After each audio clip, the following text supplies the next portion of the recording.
Alright, welcome to the stream.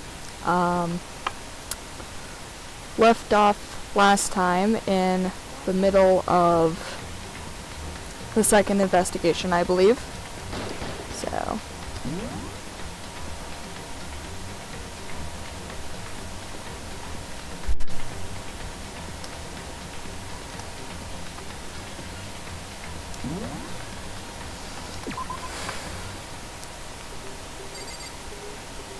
Okay.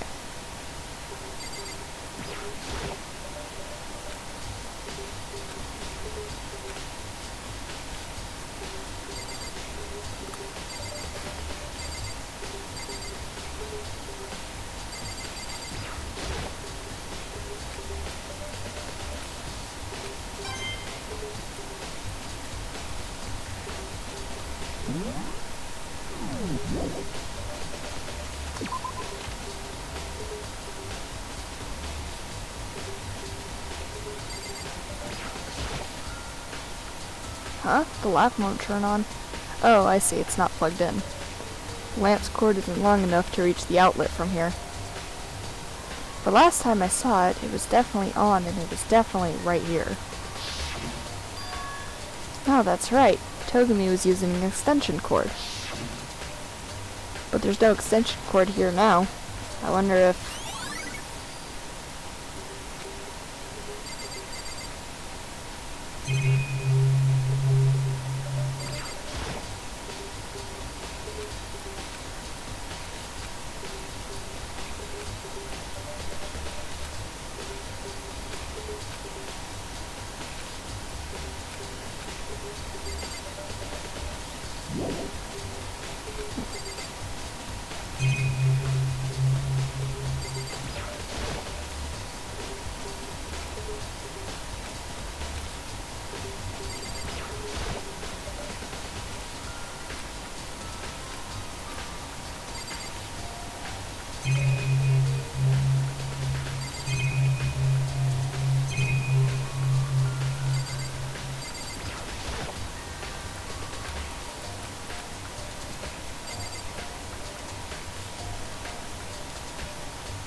I know it was around here somewhere. Huh? It's gone. Did someone take it out of the archive? But the only one who would do something like that. Can't think of anyone but Togumi.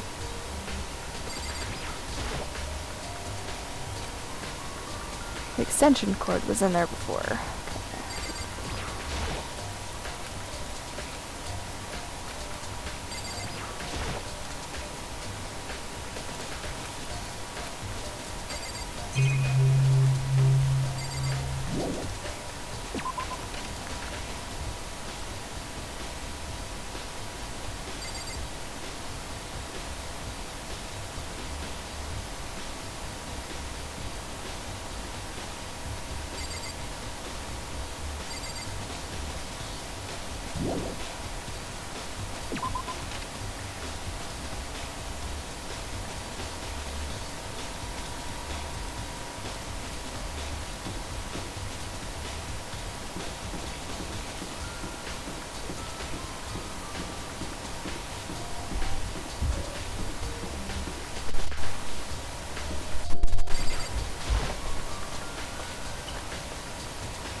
I don't think I've been in this room.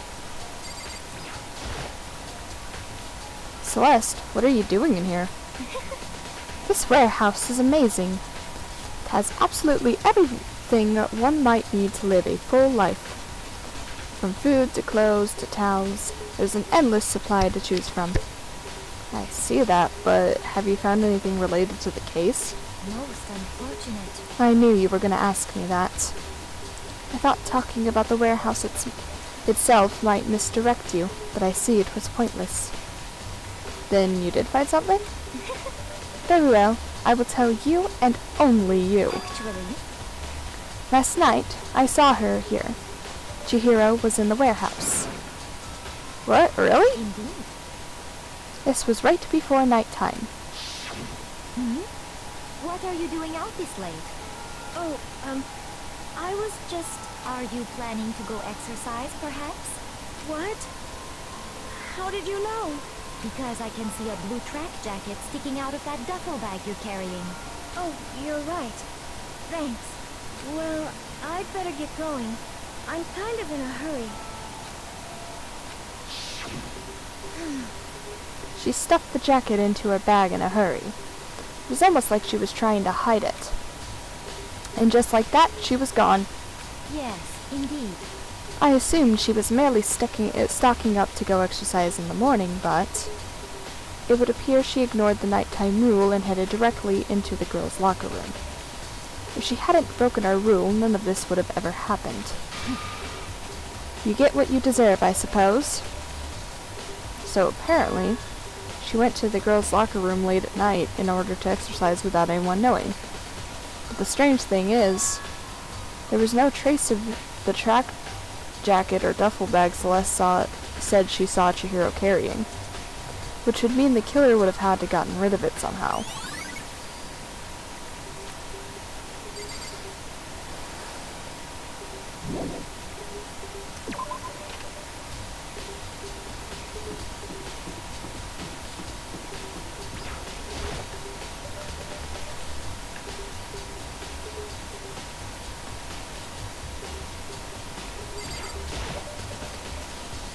Oh, Hina, how's Toku doing?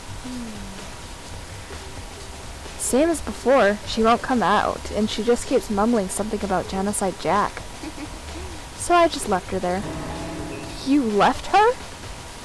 My head was all swimmy and I was getting pretty hungry. Yeah.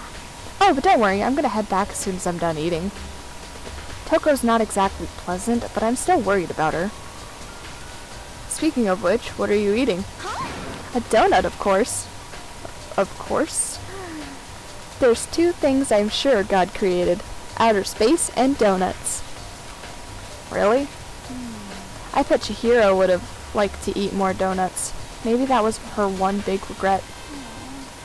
Well, I should have tried to spend more time with her. Come to think of it, who did she spend time with? Well... Yeah, she was a little bit strange. Didn't really hang out with the other girls much. It was like she was trying to keep our distance from us. Actually, Sakura said something similar. She said that even though you and her invited Chihiro to exercise with you, she always refused. Yeah, totally. Yeah, it's true. And it wasn't just us either. It was like she stayed away from all of the girls. Was she just shy? I don't know. She talked to the boys all the time. Isn't it kind of weird to be shy around your own sex, but totally fine with the opposite sex? Oh, wait, maybe. Maybe she was used to guys spoiling her. The law says you can't judge a book by its cover, right? You think so? I never really saw her as that kind of girl.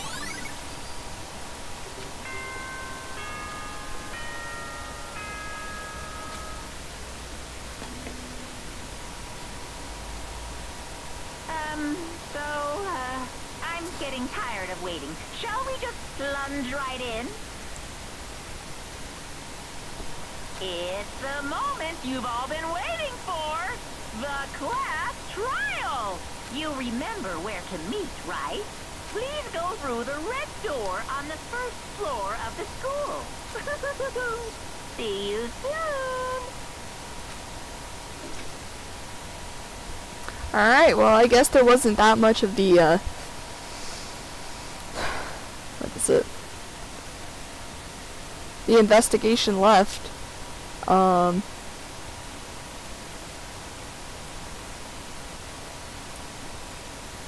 Hopefully I have time to begin the class trial, or it's about to begin. The red door is right through here. Hang on, just give me one sec.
Hi, sorry, I'm back.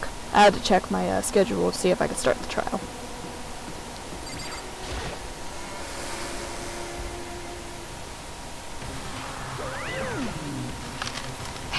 So is everyone ready to... What? Am I blind, or are we missing someone? Yo. Yeah, Toko's not here. And Toko is... You really don't remember? Kidding. I'm just kidding. How could I forget that little nut job? She's a crucial part of the class trial this time. What are you gonna do? Okie dokie. I'll go ahead and drag her out here, kicking and screaming. Just one moment, please. And just like he said, a few minutes later, he reappeared, dragging Toko behind him. I told him I didn't want to, but he forced me. I can't believe you'd drag a girl around. Terrible. You're terrible. So now everyone's here, right? Alright then, hustle onto the elevator and let's get this show on the road. I'll see you guys down there. Let's go. So, shall we get going? It's time to find out who killed Chihiro. Chihiro Fujisaki. She was so gentle, so calm and meek. Nobody had any problems with her. Someone made the choice to kill a girl like that. And the murderer is one of us. Someone standing right here. Come on. Toko, man, what's got her so worked up? There is something odd about Toko's behavior. I do not think mere shock is enough to explain it. I gave you plenty to work with. Show us how far your logic can take you. I guess I wasn't that much help at all on this one.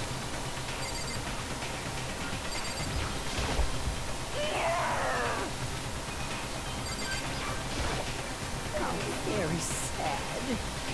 Miss Fujisaki, I must admit for being 3D, she was quite remarkable. Of course, just the idea of 3D makes me cringe.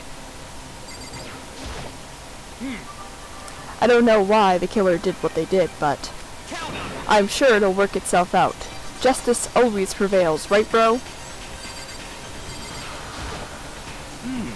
You ready? We doing this? Well, I will uncover the villain who performed such heinous acts on a wicker individual. Shall we go? Shall we begin?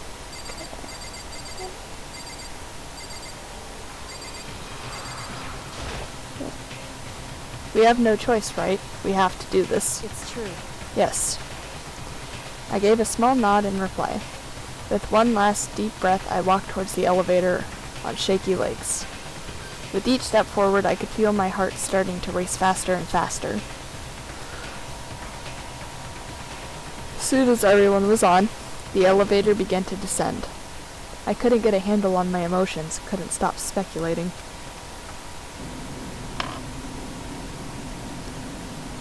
The steel box sank with heavy clunking sounds deeper and deeper into the ground. And as we went deeper, the uneasiness in my heart grew bigger and bigger. The elevator was unaffected, however, and continued to descend without hesitation. Until finally, it came to a sudden stop.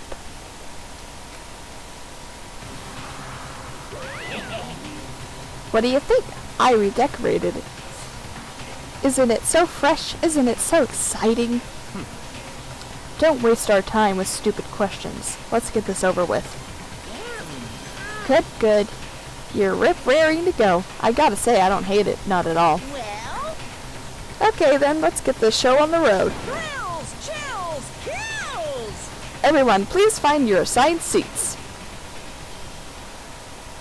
And so, the curtain opened once again. A deadly judgment, a deadly deception, a deadly betrayal. A deadly riddle, a deadly defense, a deadly faith. A deadly class trial.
Let's begin with a basic explanation of the class trial. So, your votes will determine the results. If you can figure out who done it, then only they will receive punishment. But if you pick the wrong one, then I'll punish everyone besides the blackened, and the one that deceived everyone else will graduate. Okay then. So, first off, let's talk about the murder weapon! First, we have to make it clear what was used to deliver the fatal blow.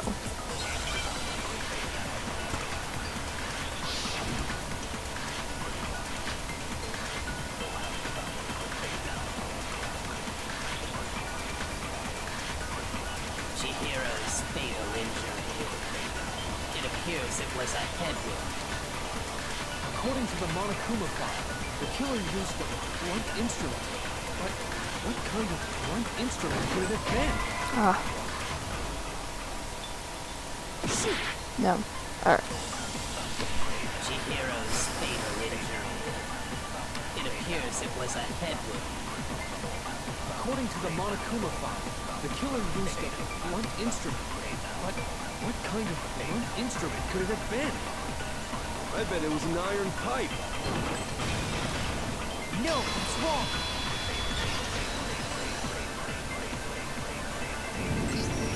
Can we agree that the object that dealt the fatal blow was the dumbbell found at the scene of the crime? It was covered in blood, and there was nothing else at the scene that could have caused that kind of injury. And the wound on the victim's head is consistent with the shape of the dumbbell.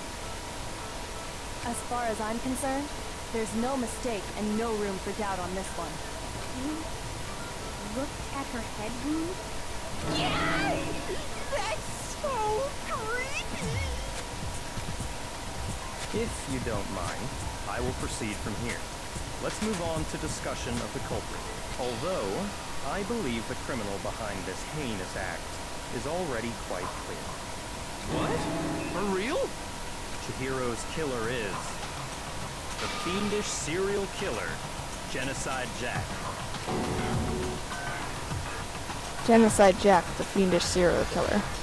Did he really kill Chihiro?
The culprit is Genocide Jack. I'm sure. Case closed, as far as I'm concerned. But that's impossible! Why? What makes it impossible? Well, I mean, come on! There's just no proof for it. Hey, so... Hey, come on. Genocide Jack. I don't know who that is!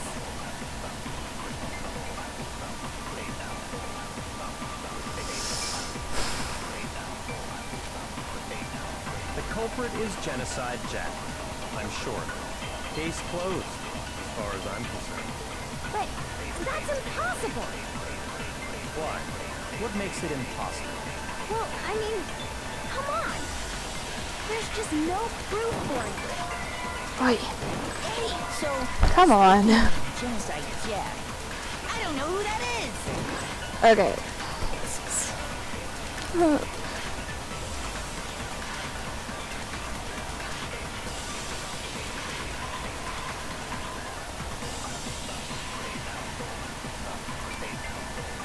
The culprit is Genocide Jack.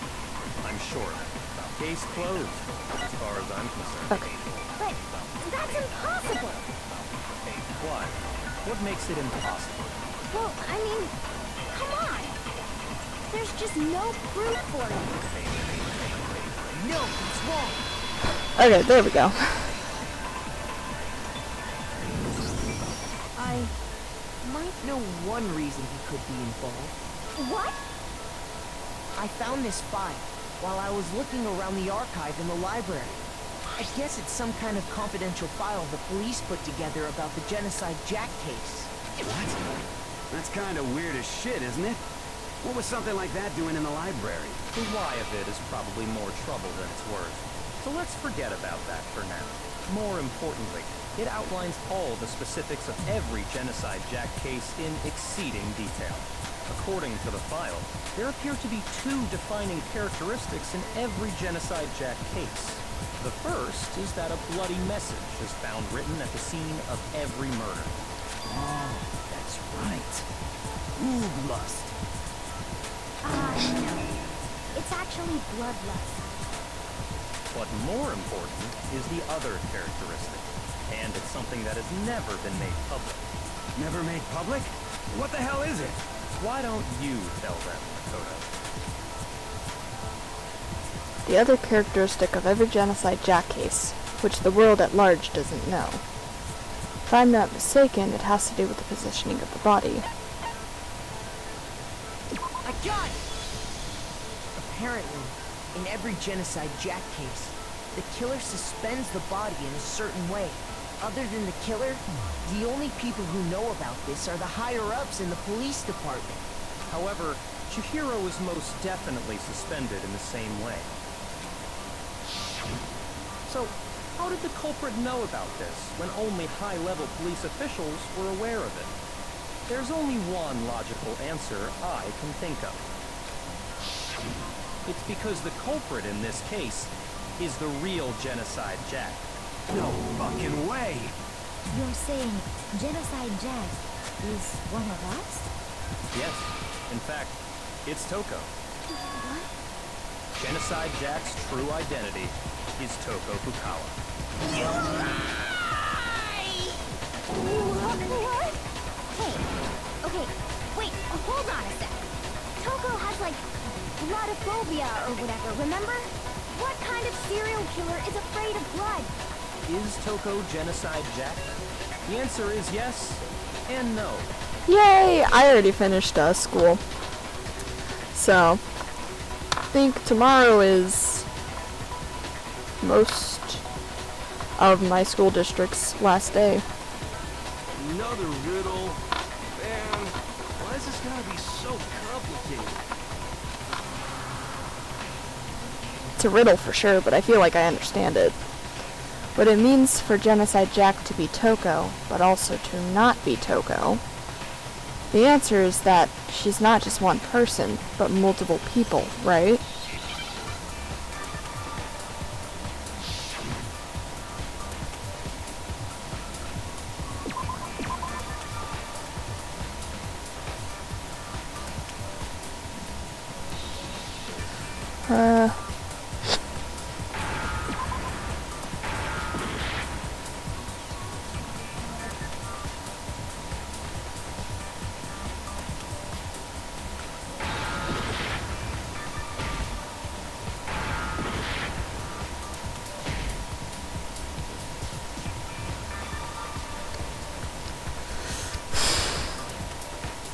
I don't know what I'm supposed to be. Okay. Hang on.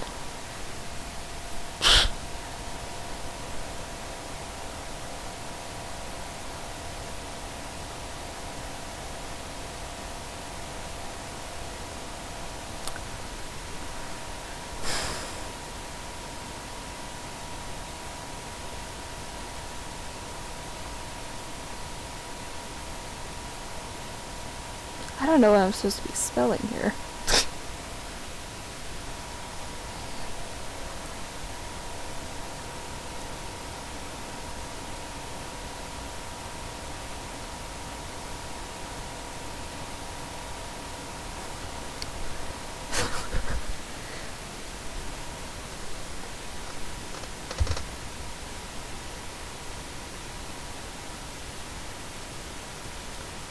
Man, this is the worst one because I don't even know how to spell.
Okay, I'm gonna be honest. I looked it up.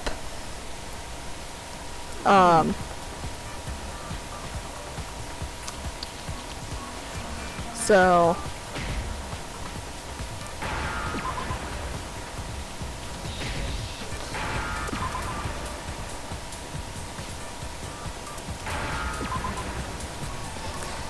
Now I understand. I honestly probably would not have gotten that. Is it because Genocide Jack has a split personality? Huh? I think I read that somewhere in the file too. They thought that the suspect might have, what did they call it? Dissociative identity disorder. Oh, okay. But still, going to say that about Miss Fukawa is... Perfectly acceptable. Toko's strange behavior after seeing the body is proof enough that she has a split personality. The one thing that shows Toko could have split personality, it has to do with her behavior. I got it! You're talking about how she started acting totally different than usual, right? That's right. Think back. She fainted when she saw Chihiro's corpse, and then, when she woke up...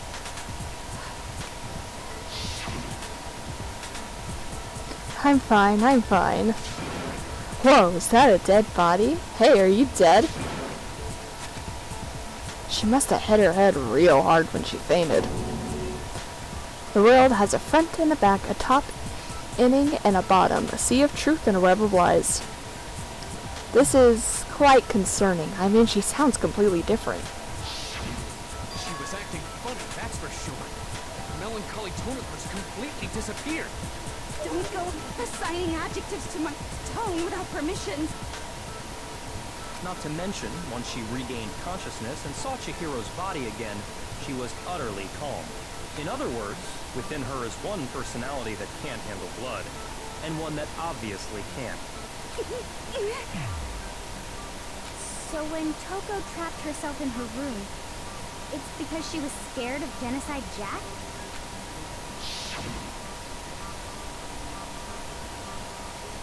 I won't let Genocide Jack have control. I'll drive out the killer. Drive out the murderous fiend. The reason she locked herself in her room wasn't to keep other people from getting in. It was to keep her other personality from getting out. What? Toko was afraid. Afraid of the murderous fiend inside of her. Of killing even more people. How? Yeah. How can you know all this? I do believe you misunderstood her. What she's trying to say isn't, how can you know all this? No. What she wants to know is, how could you tell them? Huh? Last night, just before Monokuma gave his motive speech, Toko and I had a strange conversation. She told me a most interesting story. She said a murderous fiend lived within her, and she was afraid it could appear and attack at any time. And that trepidation is what's caused her to have such a bleak attitude. Isn't that right, Toko? This is all a lie. Right, Toko? You said you wouldn't tell anyone. What? You promised! I can't believe you lied! You have only yourself to blame. You came to me with your tragic little story. I didn't ask you to. This is the real world, not some romantic fantasy fairy tale. Besides, you broke your promise first. You said that as long as you were here, no matter what, you wouldn't let Genocide Jack kill anyone. But in spite of that promise,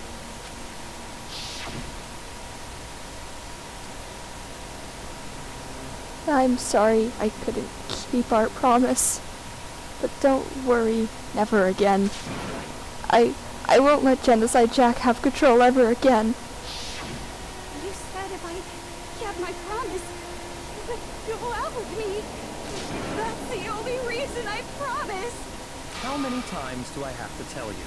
I never said that, but you weren't able to do it. You just couldn't resist that rush you got from killing, could you? I tried. I swear I tried to control it. But your efforts were useless. What a disappointment. I hate you.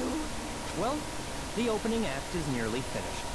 All that's left is to hear from the person in question directly. Person? You don't mean...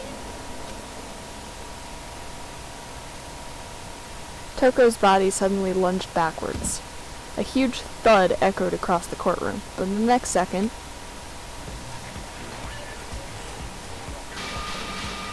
Well, hello there. Is it me you were hoping to see? What the heck? So you figured it out, huh? Well, whatever. What are you gonna do? I'm the ultimate murderous fiend, Genocide Jack! Or better yet, let's go with Genocide Jill! What the fuck is this? Toko, what happened to you? Not Toko, that's a loser name. And what happened is a textbook split personality. So what if one of them happens to be a serial killer? You should turn a blind eye to one's fault. So intense. Like they say, sound in murderous mind, sound in murderous body. This one is so different from the one we've come to know. Yes, well, the world is composed of a front and a back, you know. Just like how every inning has a top and a bottom, or how in the depths of every truth lives a little lie. Behind every dark and gloomy soul lives another that shines as bright as the sun!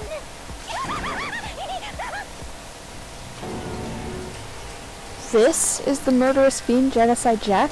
This is beyond insane. Miss Jack, Jill, can I ask you a question? What's up? Some of us think you might be the mastermind behind our entire situation here. What are your thoughts on that? Well, I'll tell you. I am the mastermind of all masterminds! Just kidding! Then it's not true? Of course it's not true! How dare you try to link me to that creepazoid! And another thing, the police and government and society in the outside world are totally powerless! I mean, they just let this idiotic bloodthirsty maniac go buck wild all over town! Sure, I'm a bloodthirsty maniac, but life is pain, right? To live is to hurt other people. It's a necessary evil if you want to survive. The act of living itself causes pain for everyone. Just kidding again! This should be enough to convince you. This murderous fiend is responsible for Chihiro's death. There's clearly a motive, so there should be no doubt. A motive? Remember what Monokuma told us? If someone didn't murder and graduate within 24 hours, an embarrassing memory or secret would be revealed. Well, let's assume that Toko's secret was about... Yeah, I Genocide agree. Jack. Completely agree with you on that one. If a secret like that came to light, Toko's life would have undoubtedly been forever ruined. So she had a very clear motive to never have that side of herself exposed. Interesting. Very, very, very interesting. But sorry, as much as I hate to admit it, I'm not the culprit. But I cannot imagine anyone other than you could murder someone in such a bizarre fashion. Maybe so, but nevertheless, it's the truth. Do you really expect any of us to believe you? Yeah. I could never believe a word you say, you monster. Maybe. Maybe she's totally right about that, but something's still bothering me. What she said, I need to get some more details about all this.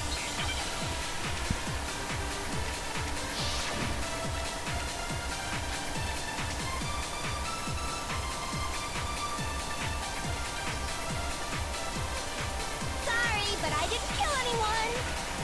You say that, but do you really expect any of us to believe it? Perhaps if you had an alibi, that would change things. Oh, an alibi, huh? Now we're talking. When you compare your past murders to this incident, the modus operandi matches completely. What more proof do we need? Give it up. You killed her.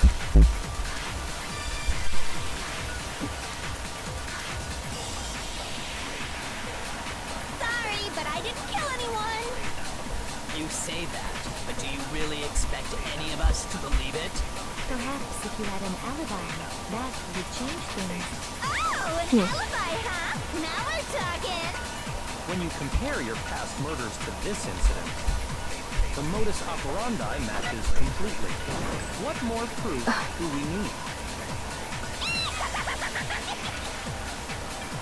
Give it up. You killed her. Sorry, but I... You say that, but Perhaps if you had an alibi. Oh, an alibi, huh? When you compare your past murders to this incident, the modus operandi matches completely. No, it's wrong.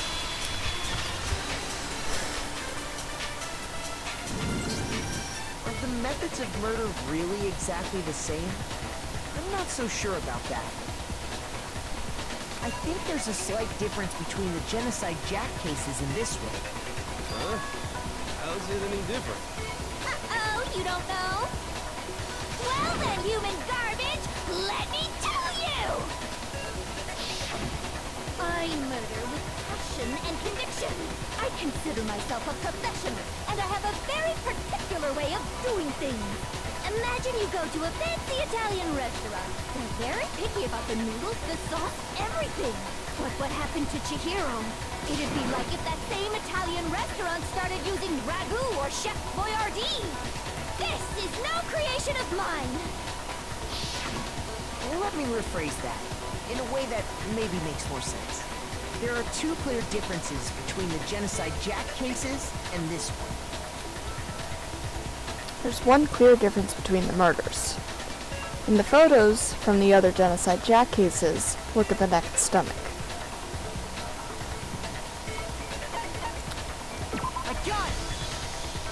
For one, the cause of death is different.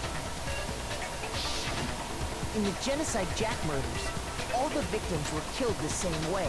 According to the case file, they were all apparently killed with a pair of scissors. But Chihiro died from a blow to the head, right? Ah, yes. That is remarkably different from the other murders. Wouldn't it be strange for someone who kills the same way without fail to suddenly change their method? And there's more. One more conflicting detail. That's right. In my recipe of murder, if the bloody message is the tortellini, then the arrangement of the body would be the pesto sauce. Can you please stop comparing killing people to cooking? So, are you saying the other difference has to do with how the body was arranged? That's right. The second difference is how she was suspended. In the photos of the other Genocide Jack cases, all the other victims were stabbed through their hands. Here you see a clear difference. I got it! Do you remember what the killer used to suspend her? They used some kind of rope to hang her up by her wrists. What is your point? Well, in all the previous Genocide Jack cases, something else was used to suspend them. Specifically, pairs of razor-sharp scissors. And guess what? I used my own specially designed scissors for the murders and the arrangement. Like I said, I'm a professional, so naturally I'm very picky about the tools I use. And you know what else? Big Mac said there's two differences, but he's wrong. Big Mac? Are you referring to me? Listen up, Big Mac. There's actually one more difference. Huh? My word, you really didn't notice? Take a look at who the victims were in each Genocide Jack case. There's a pattern there, just waiting to be discovered. Pattern? Figure that out, and it'll be plain as death why I couldn't have possibly killed that little lolly girl. Let's see. There was a pattern surrounding the Genocide Jack victims, and Chihiro didn't fit it. If you look at the names of every victim, what you'll notice is... I think I figured it out. I got it! Is it because Chihiro was a girl? Bingo! Bullseye! Right on the money! What are you talking about? In all the Genocide Jack cases, all the victims had something in common.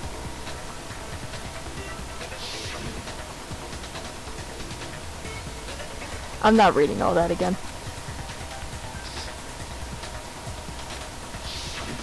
They were all guys? That's right! The people I kill with such passion and conviction are all adorable little men! I can't believe I said it! I'm so embarrassed! The hell is wrong with you? I can't help it! I'm just a full-throttle boy-on-boy fangirl, and the movie side of me just hates it. But now I'm on the fast track to becoming a full-fledged man-madam! So since Chihiro was a girl and not an adorable little man, you wouldn't kill her? Would an Italian chef suddenly start making ramen just because they're both noodles? Don't be stupid. I have too much passion and conviction to cross that line. That's the absolute reality of the one and only. We get it. You've clearly explained your hobby and your philosophy. But that's not all there is to it. It's a different matter entirely, when you're forced to kill in order to survive. Quiet, lowly cur! Lowly? Cur? I would never kill for a reason as petty as mere survival.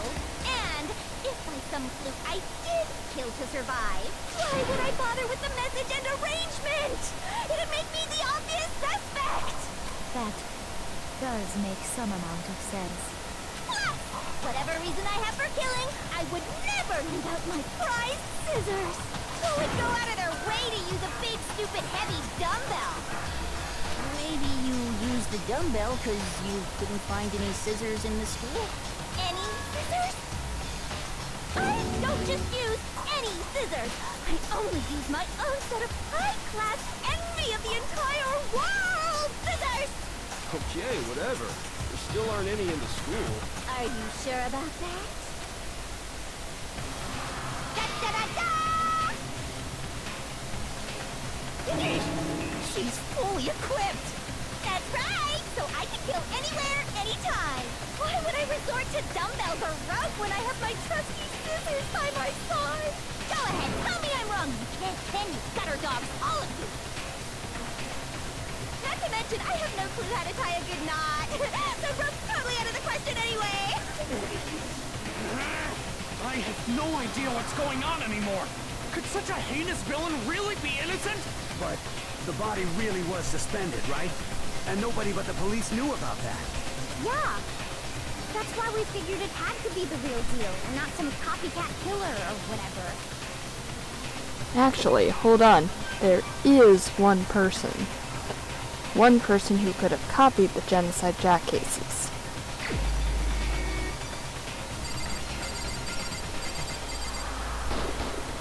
Here's my answer.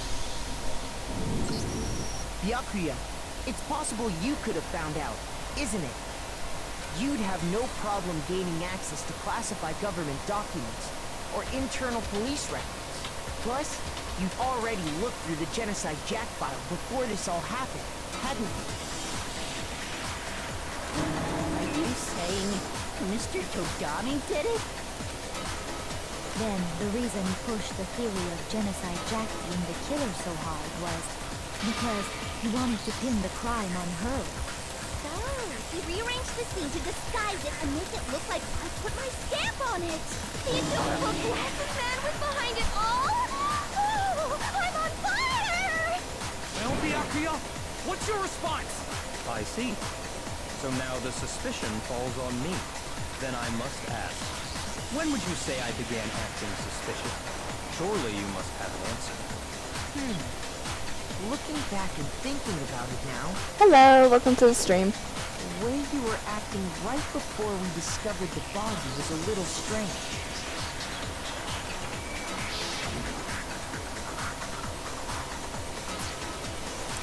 Yep. Already on the Chapter 2 trial. Seems nobody searched the locker rooms. Let's start with the girls' locker room. You wanted to go to the girls' locker room right away, right? But since you're a guy, I should have naturally thought of the boys' locker room first. Is that what you want to say? The victim was Chihiro, a girl. Hence why I said we should check the girls' locker room. Nothing strange about that, I'd say. on the contrary, there's something very strange. Okay then, what's so strange about it? Go ahead, share with the rest of the class. There was a clear contradiction in what Togami just said. I need to make it clear to everyone.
So, you said Byakuya was acting kind of weird before you found the body.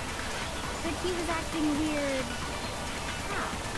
If you're presented with the opportunity to check out the girls' locker room, You absolutely take it! That's a natural reaction for any guy! The victim was Chihiro, who was a girl. So of course I would suggest we check the girls' locker room first. There was no time for pointless distractions. What's so strange about that? I wish you'd take me with you.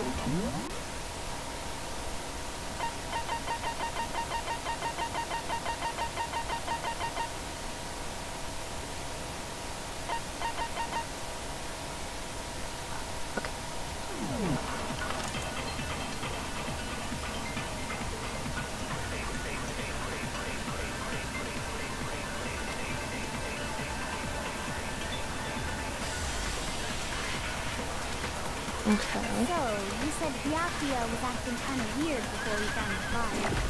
But he was acting weird... how? If you're presented with the opportunity to check out the girls' locker room, You absolutely take it! That's a natural reaction for any guy! The victim was Chihiro, who was... No, it's wrong.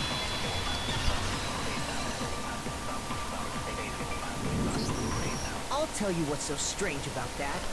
Because up until we actually discovered the body, we couldn't have known who the victim was. So your claim that you went to the girls' locker room first because Chihiro was the victim doesn't hold up. I see.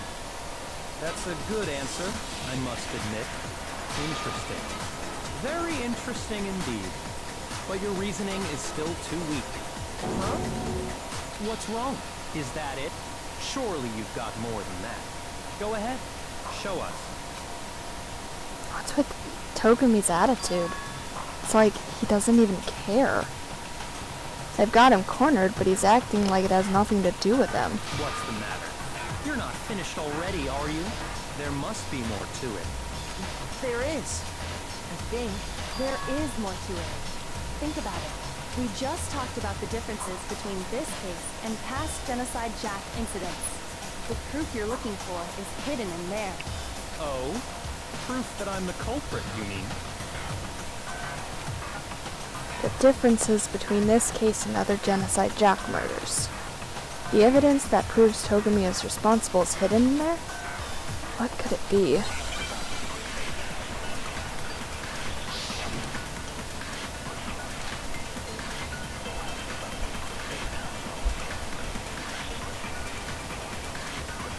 What? The difference between the cases?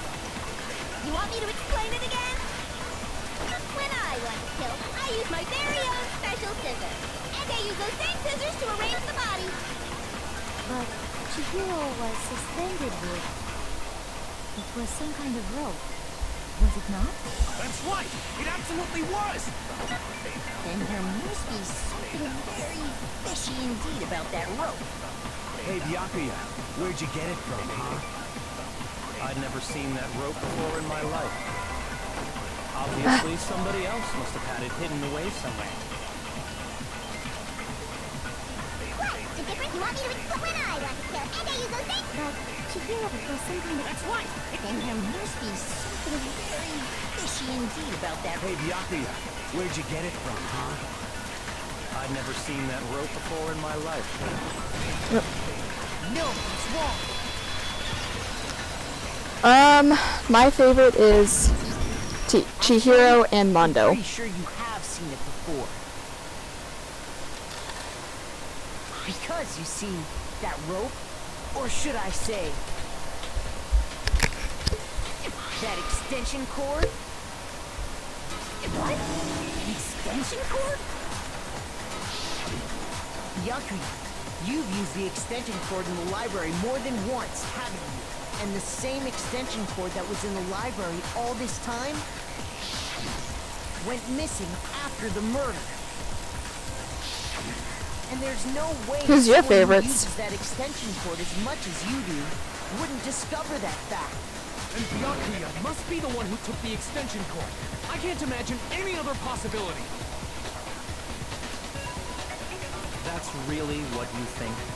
Then your conclusion is something like this? I killed Chihiro in the girls' locker room, then hung her up and wrote that bloody message. I intentionally made it look like Genocide Jack was behind it. Is that about right? He's doing it again. He's totally calm, totally unconcerned. Nice. I really like Sakura too. As if he's not even involved. Wait, not even involved? What's wrong? I asked you if you think that's what happened. Hell yes, that's what happened. So that's it, right? Byakuya's the killer. I don't disagree with not disagreeing. He kept calling this a game, right? So he'd be totally willing to do something like this to win.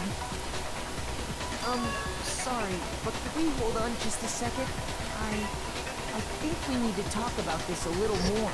Sure. Do we really need to? We've already decided who did it. I know, but still, there's something that's still bothering me. Is that right?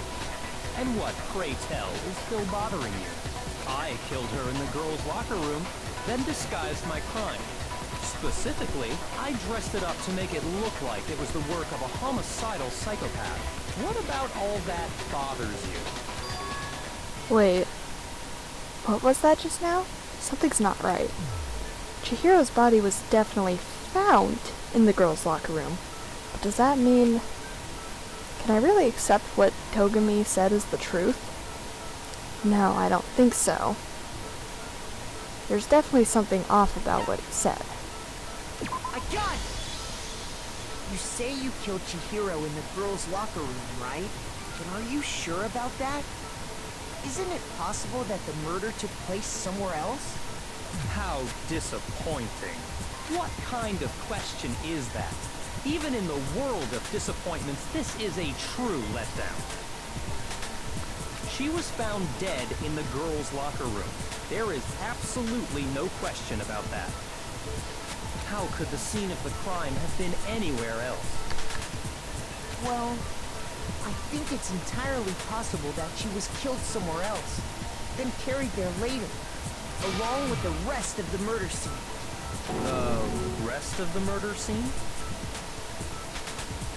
That was awfully specific. Please tell me you have a reason for saying all of that. I believe I do. Hey, Togami, did I just take you off guard? When the story suddenly moved to the crime scene, Togami, who had been so confident up till now, maybe Togami never even realized that the actual scene of the crime could have been somewhere else. Don't just move on without permission! What do you mean she was killed somewhere else? Come on, Makoto. If there's any chance the murder took place somewhere else, let's see the proof. Evidence that shows the murder took place somewhere else. There was something that switched between the boys' and the girls' locker rooms.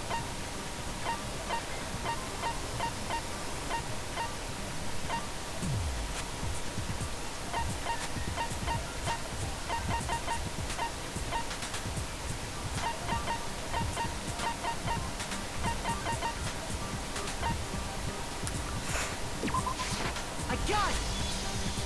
The proof that she was killed somewhere else is the poster that's hanging in each locker room.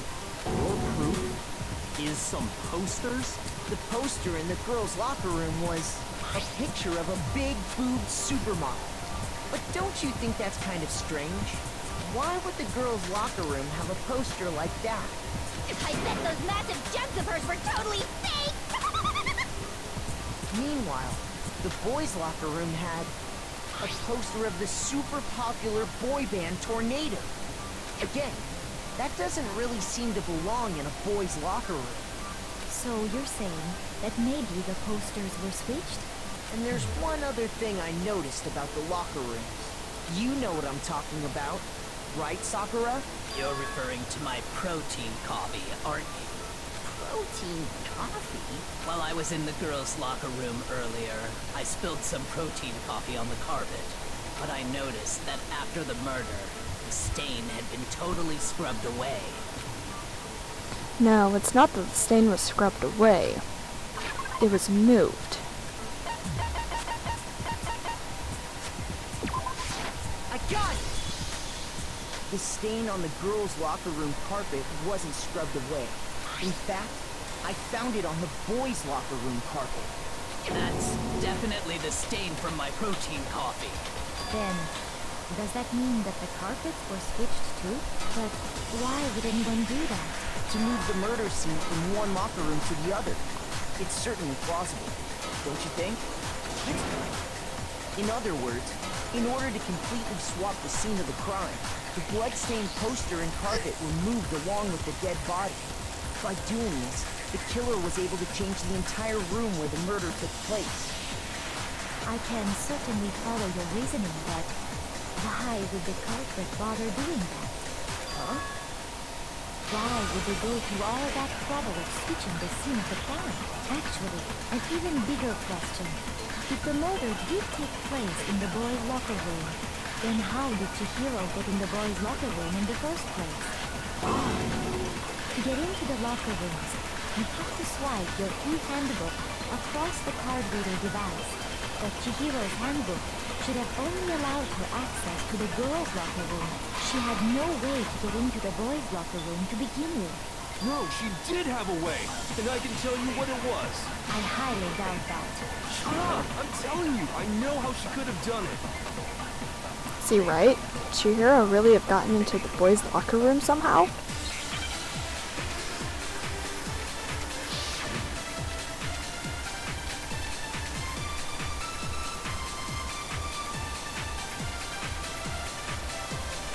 Is it really possible? Could Chihiro really have gotten into the boys' locker room somehow? Ah! I got it! She must have hacked her e-handbook! Oh. Shoot!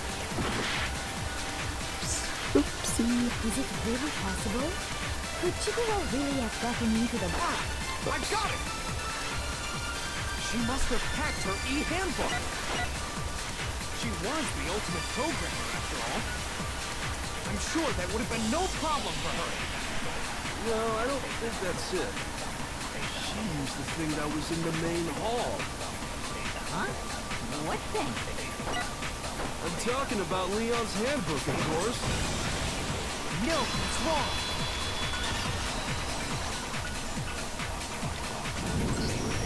No, I don't think Chihiro used Leon's handbook. Why not? Because Leon's handbook was broken. Oh.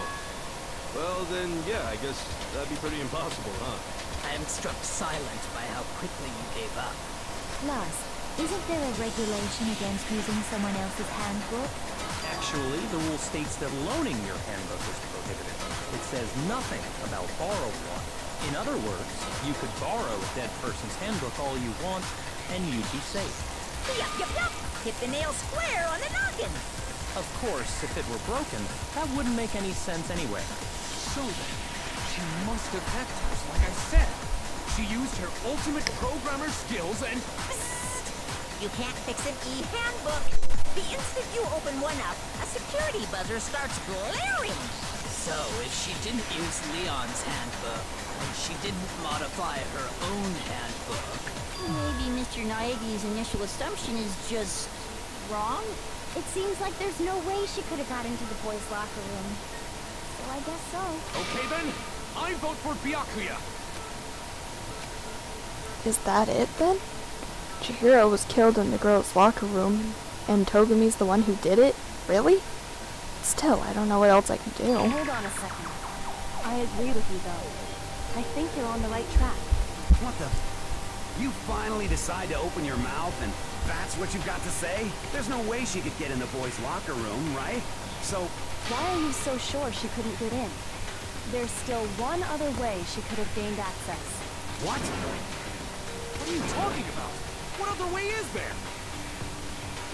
Well, to explain that, why don't we take a little break from the trial? I'd like you all to come see something. Wait. Just what do you think you're doing? Don't worry. This'll make the whole trial more exciting. I'm sure that thought must please you. Huh? It'll make things more exciting? Well, all right then. I declare an official class trial recess. Huh? For real? Now then, what is it you want to show us? It cannot be boring or I'll be very unhappy. Oh, I have no doubt it'll meet your lofty expectations. So, shall we go? So before I even knew what was happening, the class trial had been put on hold. We headed off with Kyoko in the lead, and where she took us was...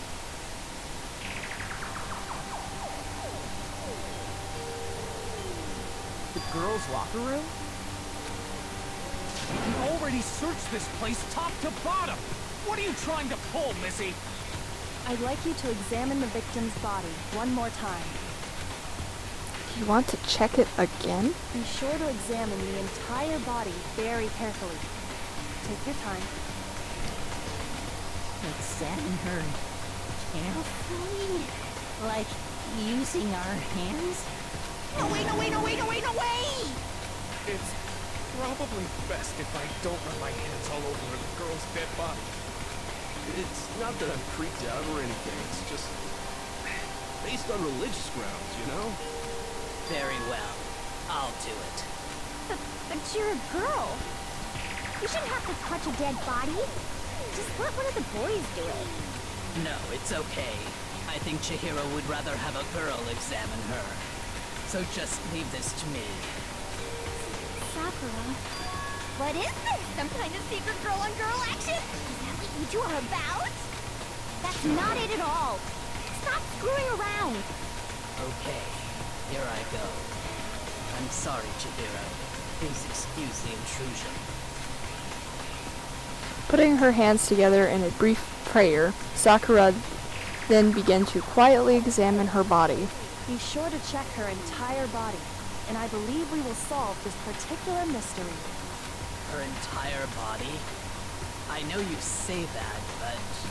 What? This is... What is this? What is it? Not possible. It's not possible. Sakura's eyes were staring wildly at Chihiro's lifeless form. Her massive frame trembled. This girl is what? a boy! Ah, I see. So she was actually a he. Interesting. Thank you for confirming this fact. What? You're joking, right? I wouldn't joke about this. Ben, it's really true? Chihiro was a guy? Oh, what? You guys didn't know? Heck, I knew that right off the bat. Chihiro Fujisaki was totally a guy. He was a cross-dresser? Oh, the world's really on fire! I wish I had killed him! So that's what Kyoko wanted to show everyone, huh? Interesting. Yes, that certainly does make things much more exciting. Now let's ride this wave of excitement back to the courtroom and get back to the trial. I do apologize for keeping you waiting. Now then, let's resume the class trial. We've all just learned of the shocking revelation that Chihiro was actually a boy. Let's pick up from there. Yes, well, I don't know his reason for hiding it, but the fact is, Chihiro was not a girl, but a boy. To think Chihiro was actually a guy. The thought had never even crossed my mind. And because the victim was male, he would have had no problem gaining access to the boys' locker room. Assuming his handbook did, in fact, list his gender as male, then yes, that would be true. Of course his handbook said he was a boy. He dressed like a girl, but he was a boy through and through. So then, there should be no issue with Makoto's initial assertion. The victim was killed in the boys' locker room, and was then later moved to the girls' locker room. And the killer could have easily used Sayaka or Junko's handbook to get into the girls' locker room. So Chihiro really was killed in the boys' locker room? I still don't understand the motive for moving the body, but yes, that does seem plausible. Well, I must admit, I did find it rather odd. I knew he felt a little off. There was a certain incongruity to his female body. This is the most titillating situation! So now everything has been connected. All the mysteries have finally become clear. Okay, well, connected or clear or whatever, we still think you're the killer, remember? Very interesting. This has become very interesting indeed. He's off in his own little world. What about you, Makoto? After everything we've learned, do you still think Byakuya's the killer? Well, without a doubt, Byakuya is the one that made Chihiro's death look like Genocide Jack did it. But I think he might not actually be the killer after all. What? But aren't you the one who accused him in the first place? He just seems to be too easygoing about all this. Like he's enjoying us solving the mystery. The way he's acting, it makes it seem like it doesn't have anything to do with him. And you think that might be because it doesn't have anything to do with him? Plus, the evidence he left behind was a little too... how can I put it? Overt. He consciously chose to use the extension cord, knowing it could connect him to the murder. At least, that's how I see it. And Byakuya, when you found out the murder took place in the boys' locker room, it seemed to rattle you. And then again, when you found out Chihiro was actually a guy, if you really were the killer, that stuff wouldn't have had any effect on you. So that's your thinking, huh? Well, it bothers me that you don't have more concrete reasons, but it's fine. I guess I'll mark it as correct, for the time being. Mark it as correct? He's right. I am not the culprit. I just happened to come across the corpse in the girls' locker room and decided to alter it. Are you fucking with us right now? No, I am not effing with you right now. I'm telling you the truth. Well, I find it very hard to believe. Go ahead. Find it very hard to believe. You're free to be executed along with the rest of us. If you're really telling the truth, then why? Why do you do that to his body? My reasons hardly matter right now. Uncovering the culprit is much more important, wouldn't you say? Now then, if it wasn't me, who was it? Well, Hello, welcome to the stream. Sure, without talking about it a little more. We're seriously gonna keep going? We're all good, aren't we? I thought it was clear Byakuya did it. No, I'm with Makoto. If there's any doubt whatsoever, we need to explore every possibility. Because if we're wrong, we all die here. That's true. Very well then. I'm with you too. Damn straight. Count me in. Honestly, it's mine too. It's the second trial with Chihiro. Do you not have a mind of your own? Of course I do. What am I, an ant or something? Anyway, let's discuss this all as a group one more time. We still have time to make our decision. That's very true. Our lives are all on the line. Excellent. Then shall we resume our game of hide and seek? But if Togumi didn't do it, then who's the real killer? Who murdered Chihiro? There's one thing we can be sure that we know about the killer. The killer was able to gain access to the real murder scene, which means...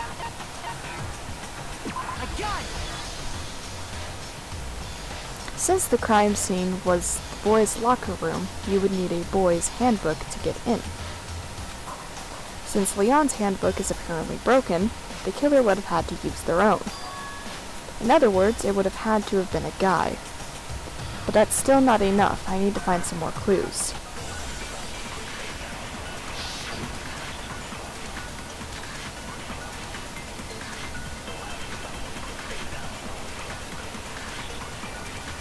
Isn't there a single clue that might lead us to who did it?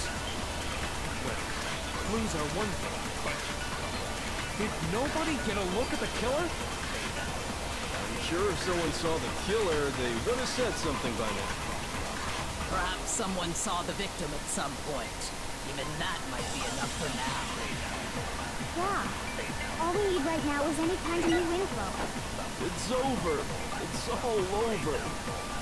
You want to know who saw the victim? The killer.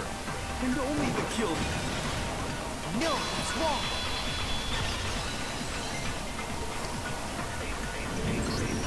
I believe someone else did see the victim before he was murdered. What do you think, Celeste? Now that you mention it, yes. I did see him. Huh? Really? Oh, but I suppose only Makoto knows about this. The rest of you had no idea, did you? That is why you're all making such ugly noises. Whatever! Just hurry up and tell us! It was last night, right before nighttime. I saw Chihiro in the dormitory warehouse. I saw him stuffing a track jacket into a duffel bag, and then, I assume, he headed off to exercise. Track jacket and a duffel bag? But we didn't find anything like that at the murder scene. It seems likely that the culprit destroyed them to get rid of any evidence. And that is when he said something that struck me as rather odd. Well, I'd better get going. I'm kind of in a hurry. Chihiro told me he was in a hurry. But why would he be in a hurry? Only if someone were waiting for him, I should think. So, Mr. Fujisaki was on his way to meet with someone, and then they were going to work out together? But Hina and I had invited him to exercise with us plenty of times, and he always declined. Probably because he was afraid you'd find out the secret he was hiding, right? Which means that conversely, he must have trusted whoever he was meeting with very much. Enough so that he was willing to risk his secret being revealed. Oh, what a marvelous friendship! The point is, whoever he met up with is the culprit, right? So we just gotta figure out who it was. but knowing what we know, I can't even guess. No, you already have what you need to make the connection. Huh? You know who the killer is. Seriously? Who is it? Who's the killer? Think back to the track jacket and duffel bag the killer disposed of. Focus on the details of these items, and it should become obvious who was waiting for him. Are you sure about that? You really think we can figure out who did it based on 2 pieces of evidence that we don't have? What? You want to track down some fingerprints or something? Even if we had the equipment, we wouldn't know how to use it. As was noted, the evidence is already gone. There's nothing to get fingerprints from. Maybe, but we can make certain inferences. We just take the time to talk it out. Easy for you to say. But fine. Celeste, did you notice anything special about the bag or jacket? The bag was just a normal duffel bag from the warehouse. All the bags in there are the same, so I can't imagine what would make that one special. Well, if I remember right, there was a decent variety of tracksuits to choose from. Do you think there might be some connection between the culprit and Chihiro's jacket? Perhaps. Let's explore that and talk a bit more about the jacket we took. Does Chihiro's track jacket really hold some clue about the killer? Somehow it's really hard to believe.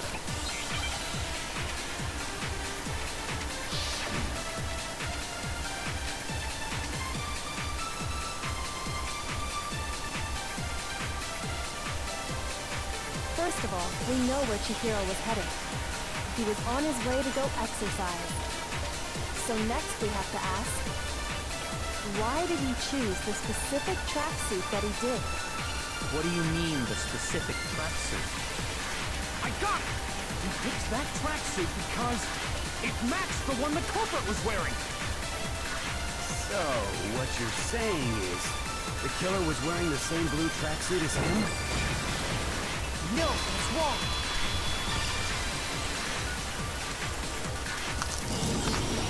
Hold on a second, Mondo.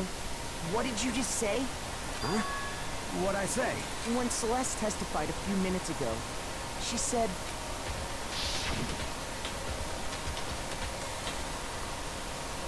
I saw him stuffing a track jacket into a duffel bag, and then I assumed he was headed off to exercise. She never said anything about the jacket's color. So why did you say Chihiro's blue tracksuit? What are you just... Hey, Celeste, what color was Chihiro's tracksuit? As a matter of fact, it was blue? And before we began the trial, did you tell anyone that? The only one I told about any of this was you. Then, Mondo, how did you know what color Chihiro's tracksuit was? Because I'm sure he saw the clothes at some point in the investigation. No, that can't be it. The bag and clothes were surely disposed of by the time we began our investigation. Then the only reason he could have known what color the tracksuit was is if he saw Cherry with it before he died!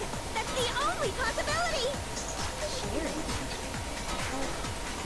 Are you talking about Chihiro? So, how about it? Did you see the tracksuit or didn't you? Just by chance. I just happened to see it last night. He walked past me, and he was carrying the tracksuit in his hands. No, that can't be it either. According to Celeste's testimony... She stuffed the jacket into her bag in a hurry. It was almost like she was trying to hide it. And just like that, she was gone. When Celeste noticed him, Chihiro made a point of making sure the jacket was completely in the bag. If you just ran into him briefly, you couldn't possibly have seen what color the tracksuit was. It would appear you dug your own grave. Perhaps. But you handed him the shovel, didn't you?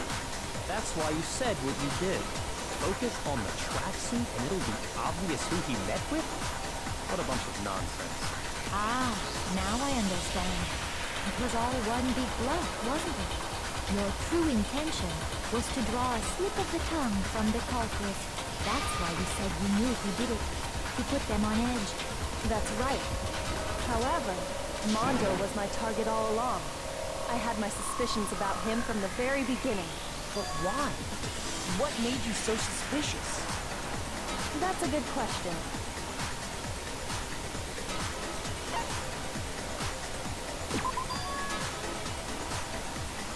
There was a certain turning point that tipped me off. Maybe you didn't notice it, Mondo, but you tend to refer to men and women differently. You only call guys dude. For girls, it's chick. And after he was killed, you happened to refer to him as dude. Once I picked up on that, it occurred to me that Mondo knew something we didn't. Did you notice such a tiny detail? Are you a witch? She's a witch! You're positively frightful! No, I'm not the frightful one. Not nearly as frightful as someone capable of murdering a friend. Mondo, was it really you?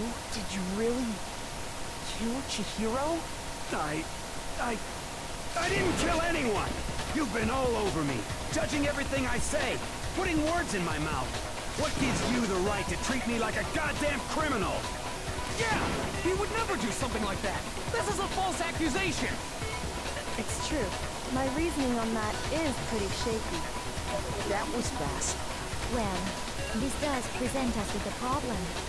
It seems we are all out of leads. My time has nearly come. That's what my little ghost friend is telling me. Oh yeah, that reminds me.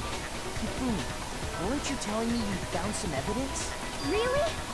What kind of evidence? Actually, no. Now that I'm thinking about it here calmly, it might not be all that relevant. Jeez, does your confidence just get up and walk away? It's fine, man. Just tell us. If you really insist, then, here it is. What do you have there? It happens to be an e-handbook. I found it laying on the ground, so I scooped it up.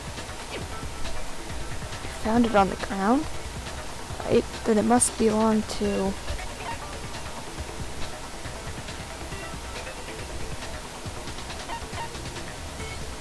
I got it! We know Chihiro's handbook was missing from the scene of the crime, right? For a fact. For a fact indeed. I was totally sure I'd found it. Then it must hold some clue about the culprit, right? Well, that's what I was hoping.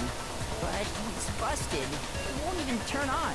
I imagine the culprit broke it to get rid of any evidence after the murder. That's odd. I didn't think the handbooks were quite so fragile.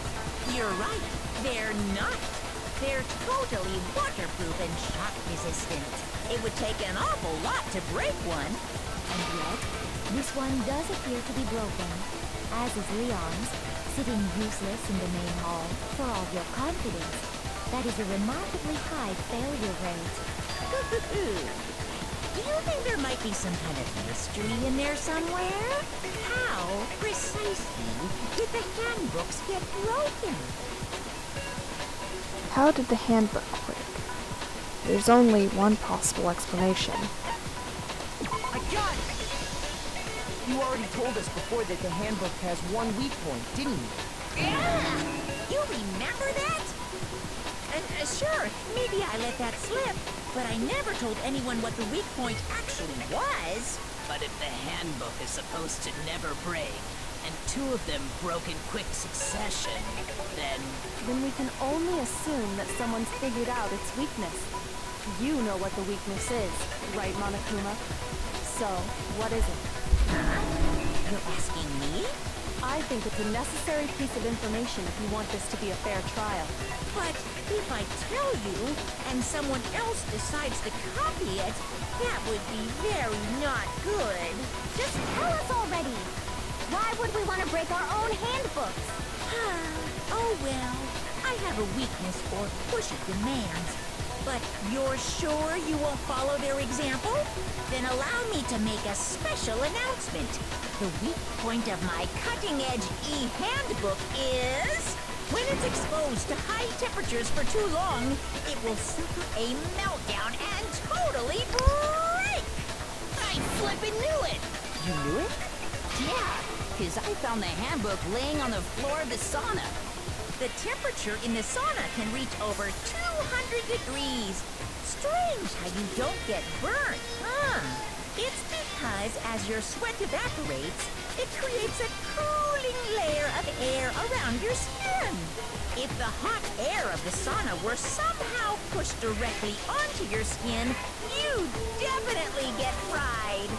That layer of air would get blown away. That's why you may feel a burning when you move around. So when you're in a sauna, make sure to keep nice and still. Interesting. I learned one new fact today. That is a mere trifling speck of knowledge. Anyway, if you found the victim's handbook in the sauna, then the killer must have been purposely trying to raise its temperature in order to break it. Meaning the culprit somehow knew its weakness. But how'd they find out? Monokuma said he didn't tell anyone, right? Indeed. Quite the mystery. What if they found out by accident? What do you mean by accident? What if the killer took their own handbook into the sauna, not knowing its weakness, and it broke? They'd realize it was broken, of course, and it wouldn't be hard to figure out why. And once they had Chihiro's handbook, they knew they had an easy way to dispose of it. I won't say it's not possible, but who would have done something like that? I don't know of anyone who took their handbook into the sauna. I might know someone who did. Whoa! Seriously? I think the one who may have taken their handbook into the sauna was...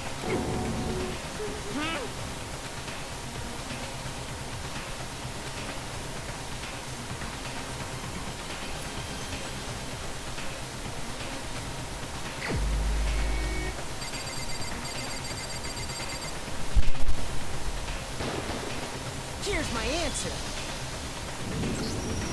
Mondo, your handbook got broken in the sauna, didn't it? What?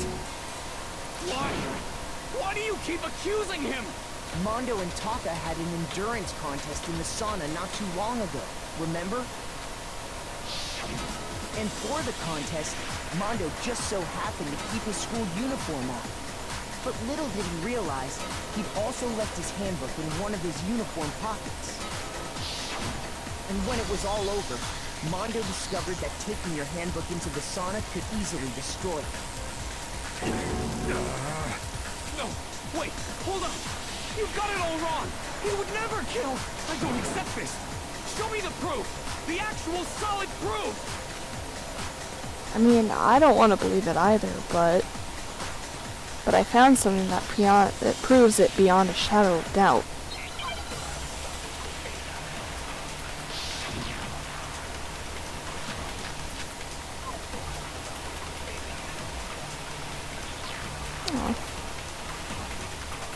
Let's test Makoto's assertion. If what he says is correct, then Mondo, you broke your own handbook.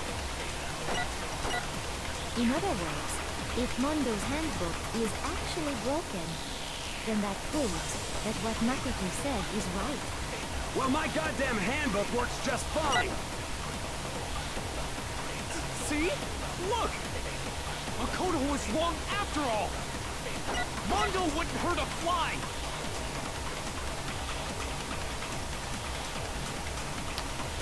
Okay.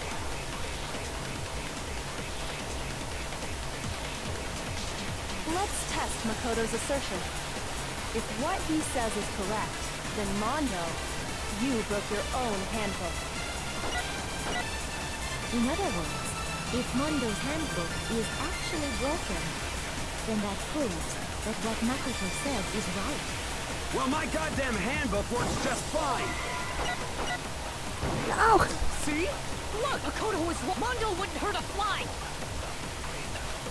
I missed that. Let's test if what he said you broke your own. In other words, if then that proves. Well, my goddamn handbook works just...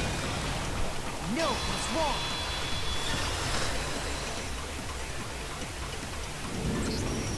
Mondo, the handbook you have right now, is it really yours? The fuck is that supposed to mean? The broken handbook that was in the main hall, isn't that one actually yours? What the heck are you talking about? What I mean is, I think Mondo swapped his handbook out for one that actually works. I think he took Leon's handbook and replaced it with his own. After all, Monokuma said himself that Leon's handbook never should have broken. That's right! The punishment it suffered wasn't nearly enough to destroy it.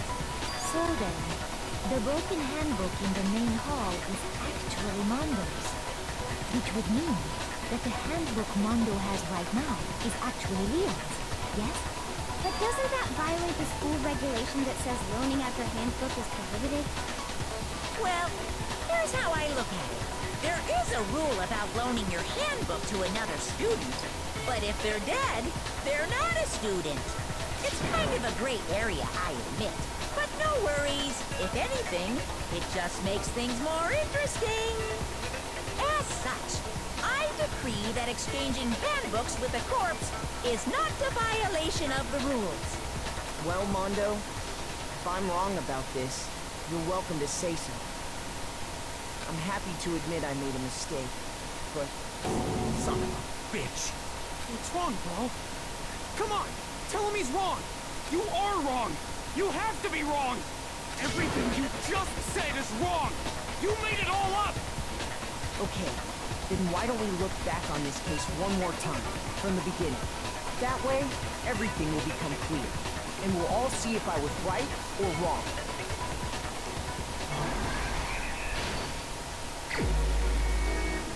It...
first, let's take a look back to before the incident. Last night, Celeste saw Chihiro in the warehouse, correct? At the time, she was apparently stuffing something into a duffel bag.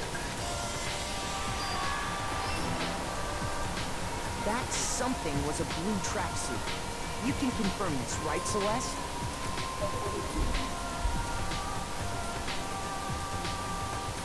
With bag in hand, Chihiro headed out, even though it was officially nighttime. She made her way to the locker room, specifically the boys' locker room. But how could the victim, who was apparently a girl, access the boys' locker room? Simple, because she was really a he, which is why he was able to use his own handbook to gain entrance to the boys' locker room.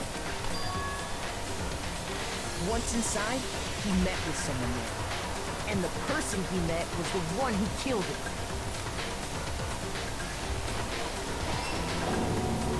It seems likely that the killer grabbed the nearby dumbbell, approached the unsuspecting Chihiro,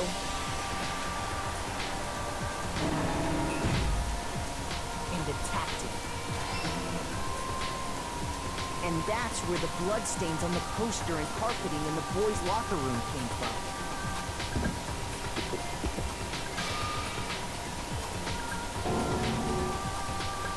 It was likely in the heat of the moment. The body was arranged, but the murder itself felt unplanned.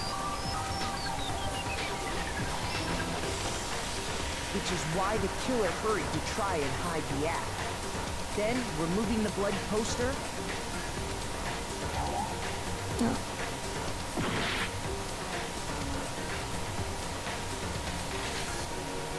Okay.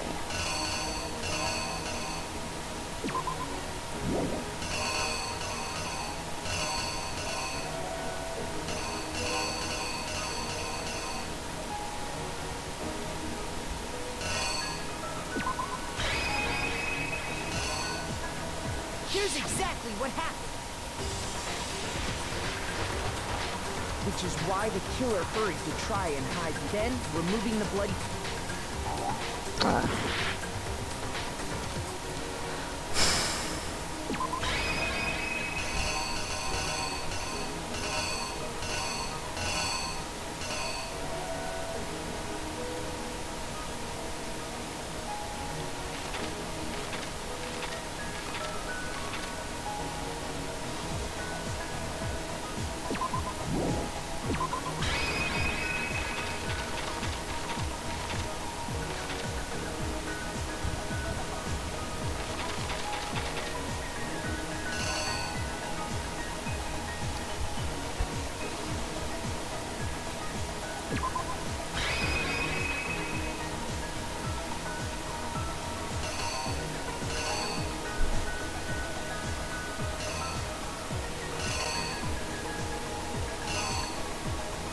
The killer is you!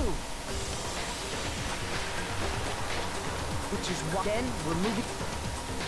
Ugh.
is exactly what happened.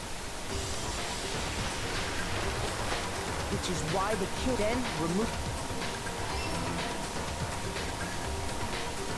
and finally carrying the corpse into the girls' locker room.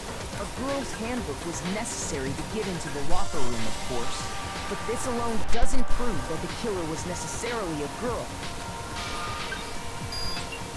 After all, Sayaka and Junko's handbooks had been placed in the main hall.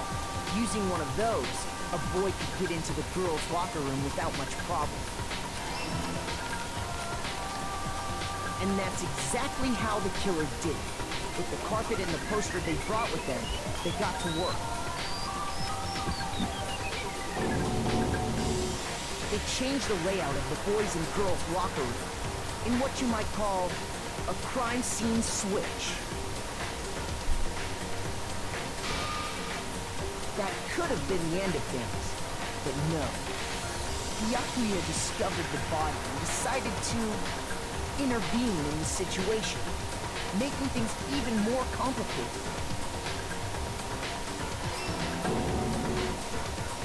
So, after stumbling on the crime scene, he went and grabbed the extension cord from the library, and then he got to work. He used the cord to string up Chihiro's lifeless body.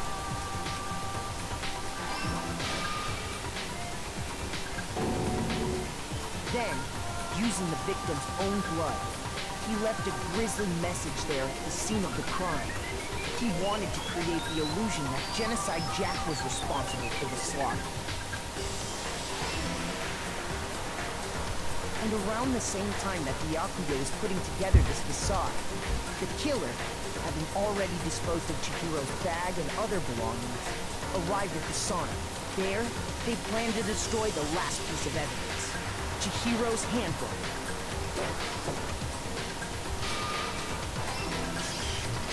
And just as the killer expected, the steamy sauna was enough to ruin the electronic gadget. Somehow, the killer knew that the handbook couldn't stand up to the heat of the sauna. And the reason they knew that is because the sauna had already wrecked their own handbook. And that's how it all played out. Isn't that right, Mondo Orada?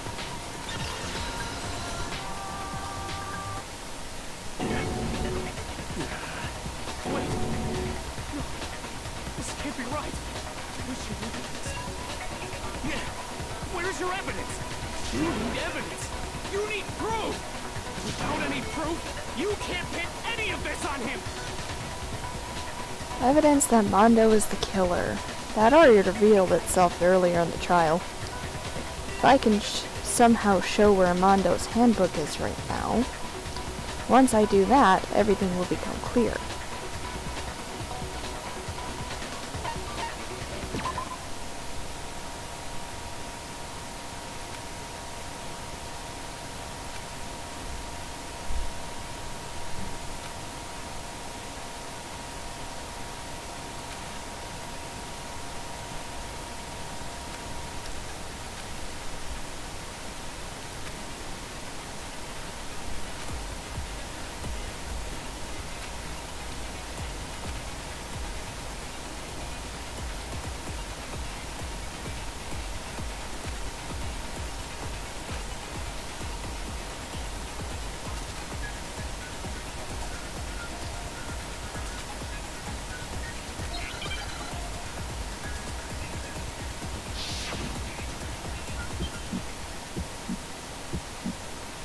Show me some evidence. You're wrong. I won't listen. I refute you. False. Show me some evidence. I won't listen. False. I refuse to vote. Show me some evidence. You're wrong. I won't listen. I refute you! False! Show me some evidence! I won't listen! False! You're corrupt! I refuse refuse to vote. I refute you! Show me some evidence. This should prove it.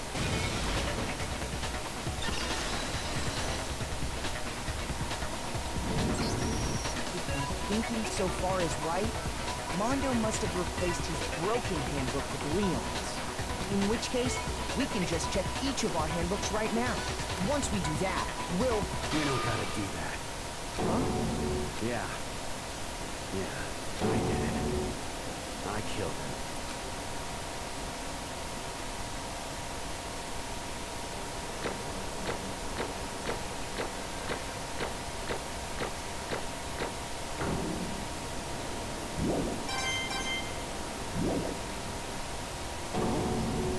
Bro, what are you saying? I got no choice, man. After hearing all that, I gotta just... give up. Go ahead, Monokuma. Get it over with. Ask for the goddamn verdict. Roger that. Wait! Hold on! No waiting, no holding on. Time for the moment we've all been waiting for. Grab your lever and give it a yank! Who will you elect as the Blackened this time around? Will you make the right choice or the dreadfully wrong one? What's it gonna be? What's it gonna be?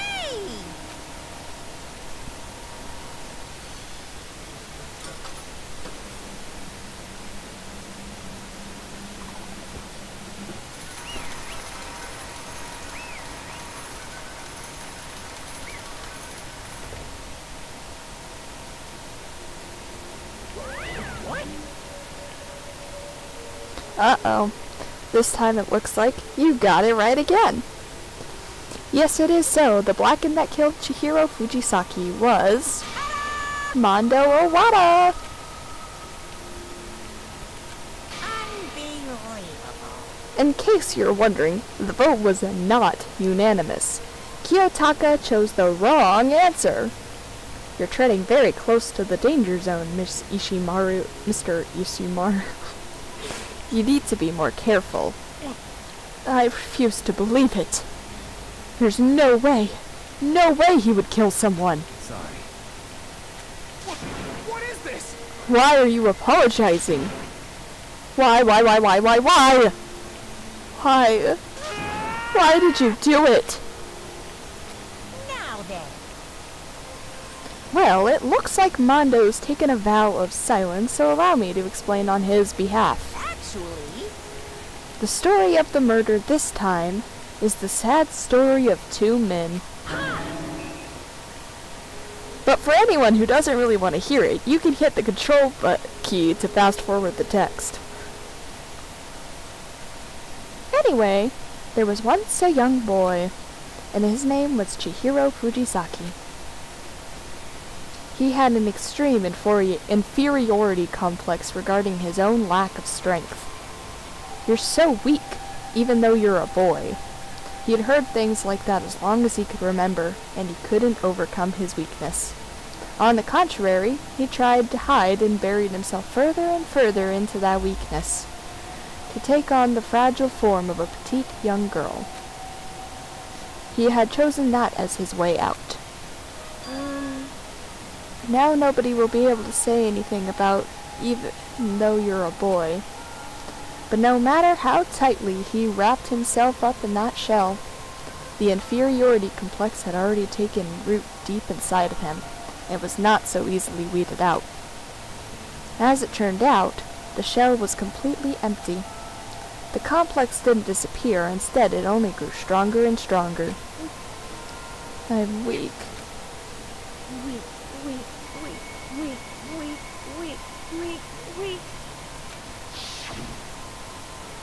Once the killing game had begun here at the school, he had no choice but to accept this fact. After all, this world is survival of the fittest. If you're not strong, you don't survive. And then the lovely and hateful Monokuma announced the revealing of the embarrassing secrets, which, of course, included Chihiro's embarrassing secret, which I was more than willing to divulge. Even though he dresses like a girl, Chihiro is actually a boy. Hey, And that was something Chihiro couldn't let anyone find out, no matter the cost. If that was revealed, it would be the end. The hardened shell would crack, the armor would fall away. Without a doubt, those around him would torture him more than ever before. Everyone figured being thrust into such a dilemma must have sent him spiraling into despair. And yet, I'm sorry. I don't really want to talk about it right now. But I also don't want to leave things the way they are. So maybe I can talk about it later.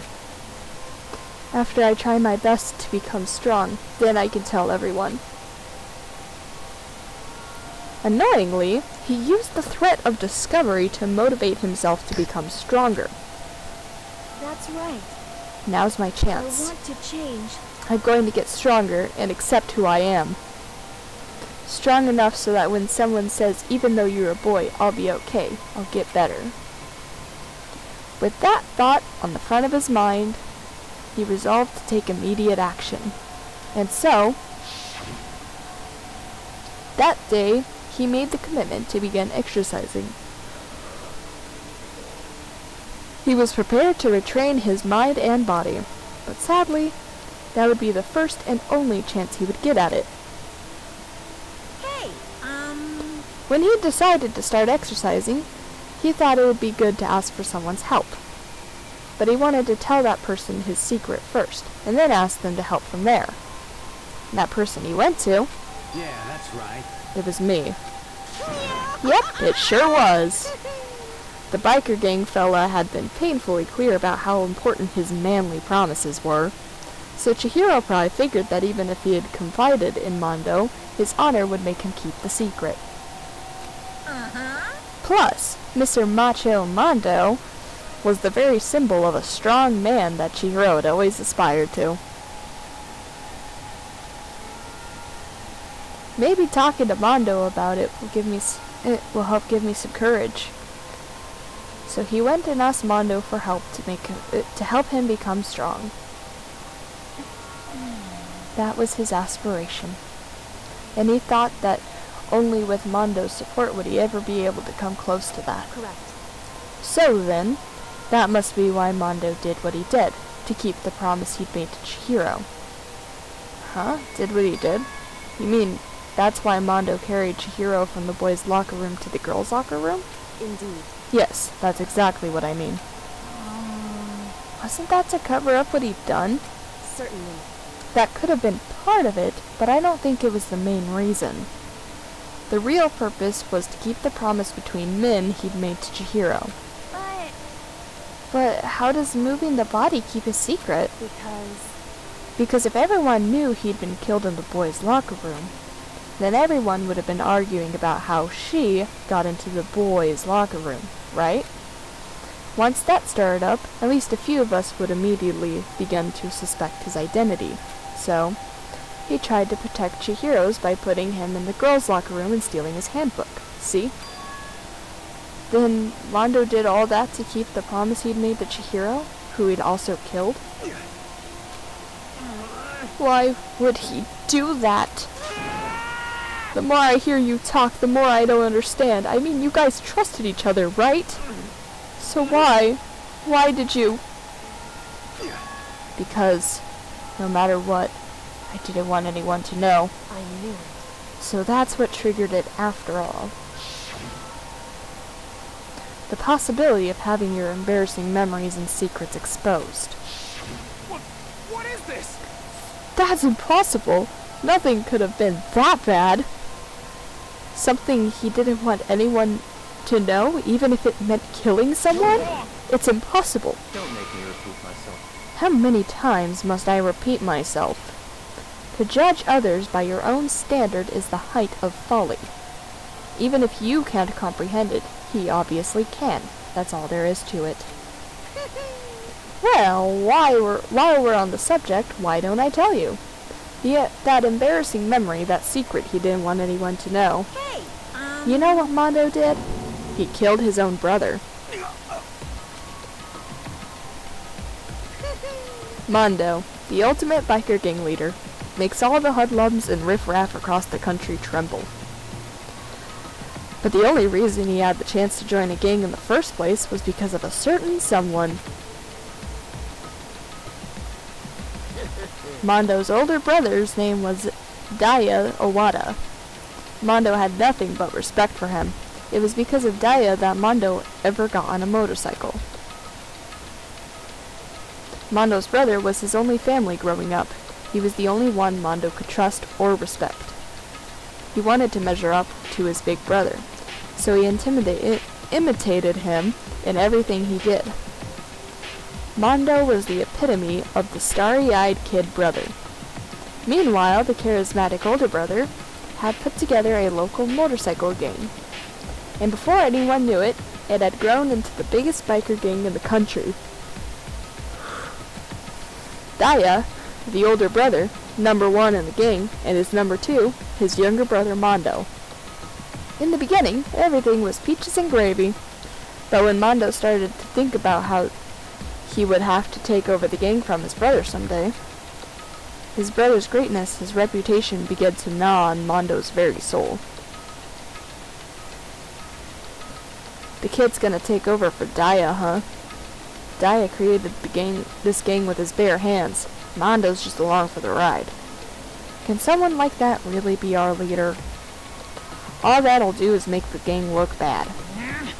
Almost every day, Mondo heard the gossip and whispers of the other members of the gang, which is why I just gotta get stronger than Daya. Just one time. No matter what, I gotta win. don't fuck with me. I don't care what it takes, I gotta come out on top. And on the night of his amazing brother's retirement ceremony, Mondo challenged him to a street race. But during the race, tragedy struck.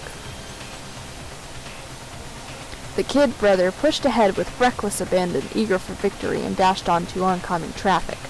But suddenly,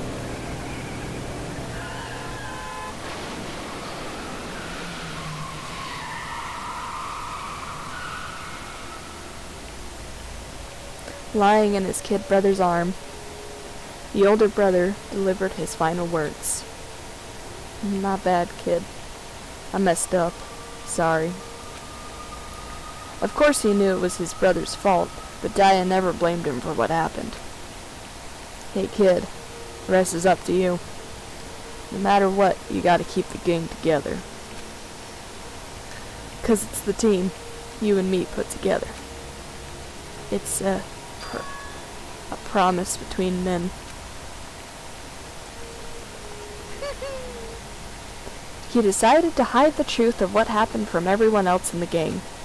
In order to keep the gang together and keep the promise to his brother, he could never admit to anyone that it was his own weakness that had caused the accident. And as a result, the team was made even stronger under the banner of the kid who'd bested his big brother. Daya was gonna lose to his kid brother, so he got stupid and got himself killed. That became the explanation for what happened. Mondo's lie became the truth. He wanted to lead the team so bad, he was willing to tell all kinds of lies about his brother. I'm strong. Strong, strong, strong, strong, strong. And yet, as soon as our killing game began, he realized, no matter how tough he pretended to be, he was just another weakling that could die in an instant. And then the hateful Monokuma announced the revealing of embarrassing secrets. At that point, it was clear I would have no problem shedding light on his secret. Mondo killed his own older brother. No matter what, I couldn't let the other gang members find out. If that happened, everything would have been ruined. Everything me and my brother had worked to create would have been destroyed. His death, all the guilt I've been carrying around, it would have been for nothing. So that's why I Mondo, after I saw what Monokuma had on me, my head filled up with all kinds of fuzzy uneasiness. It just started swirling around. I'd never felt anything like it before. I didn't know what to do about it. I wasn't sure what to think or say, but after a while that fuzzy uneasiness turned itself into a rock-hard lump of anxiety way down in my stomach. And it was right around then that Chihiro asked me to start working out with him. And right there, he told me a secret. Seriously? Jesus. I'm sorry. Yeah, I'm sorry I lied to you. But why? Why now are you telling me this all of a sudden? Huh? 'Cause I mean, you've kept that secret all this time, right? If anyone found out, you would... But... You're right, but... I want to change. I wrap myself in lies. I'm weak. I want to destroy that version of me forever. His words were like a knife in my gut. It felt like he was exposing the lie I'd been living myself. I have to change. I don't want to be weak anymore. You're so strong, it can't hurt you, right? Whatever secret Monokuma might tell us. You piece of...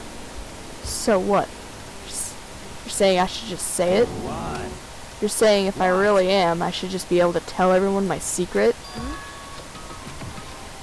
I was jealous. I was jealous of Chihiro's strength. He had the strength to face his own weakness, to try and overcome it. It was the kind of strength I've never had. So I was jealous of him. And that jealousy broke me. Why? Are you making fun of me? I'm strong. Are you messing with me right now? No! I'm not making fun of you. You really are strong, Mondo. It felt like I could hear something starting to creak. Something inside my head. What did he want me to do? What was I supposed to do? Was I supposed to sit back and let my secret get revealed and ruin everything? What's wrong? Damn you! Why did you have to tell me all that? Are you trying to rub my failure in my face? I just wanted to... Oh, I just really admire you. I admire your strength. Yeah, that's right. That's right. I am strong. Strong. I'm strong. Strong, strong, strong, strong, strong. Stronger than you. You son of a bitch! And stronger than Daya. I don't remember anything after that. When I woke up again, he was laying at my feet covered in blood. I had the dumbbell in my hand and I was just staring at him down on the ground. Hey! I killed Chihiro.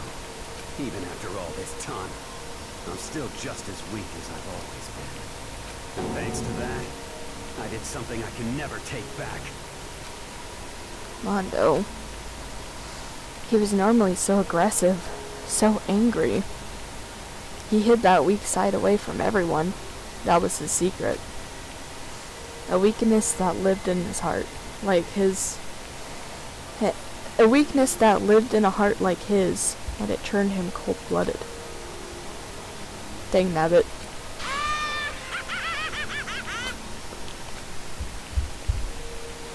Look at him.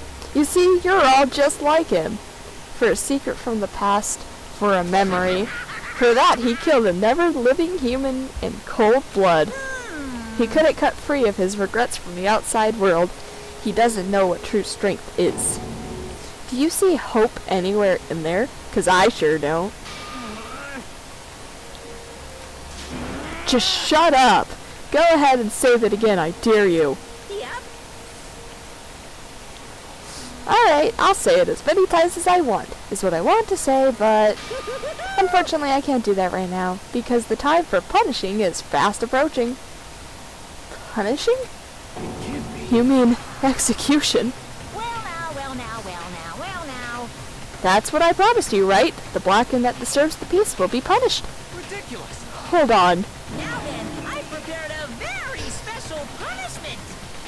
For Mondo Awada, the ultimate biker gang leader. No, wait! Let's give it everything we've got! It's punishment time! I said wait! Sorry, man. I couldn't keep the promise we made. From one man to another.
Laugh at death and your soul will forever be at peace.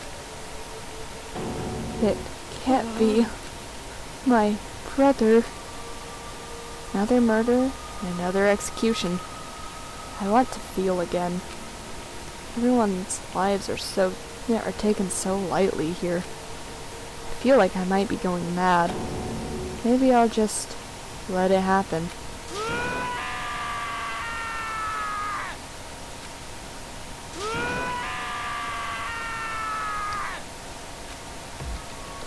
As Taka's sad screams invaded our skulls, we were each forced to realize once again.